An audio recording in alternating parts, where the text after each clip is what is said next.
Thank you. Thank you very much, Monsieur le Minister. Thank you. Our next speaker is known the world over for his passionate defense of human rights and social justice. He's also the leading academic expert in the United States on criminal law. He's on the faculty of the Harvard Law School. Please welcome Professor Alan Dershowitz. Thank you. What an absolute honor and responsibility it is to be here today to participate with Mrs. Rajavi, with the members of the panel, and with you in helping to save human lives. What a privilege that is. The Talmud and the Quran both say that he who saves a single human life, it is as if they have saved the world. We are here to save lives. As human rights advocates, we generally get to become involved only after tragedies have occurred to bring people to justice. Here we have an opportunity to prevent a terrible injustice. There's good news and there's bad news, as we've heard from many of the panelists. Let me start with the good news. I've been involved in human rights advocacy for 50 years now. And in all of my involvement, I have never seen a more effective example of preventive human rights advocacy than what we have before us today.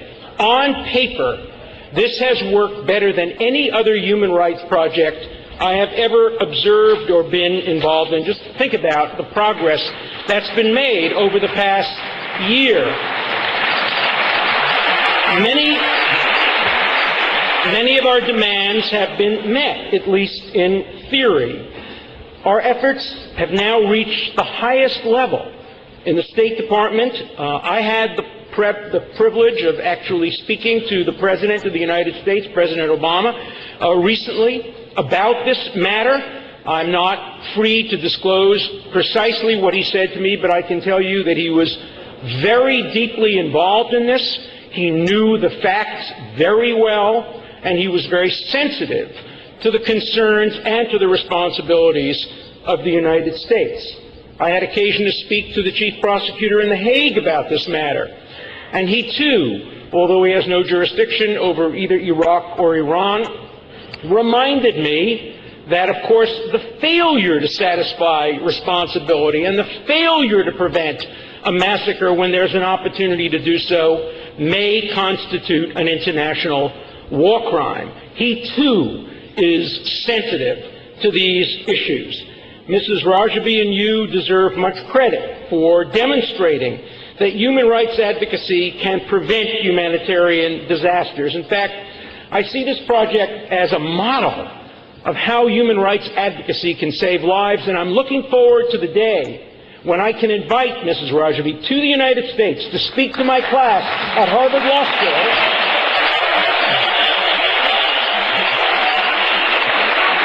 and to teach them how to organize effective advocacy for human rights.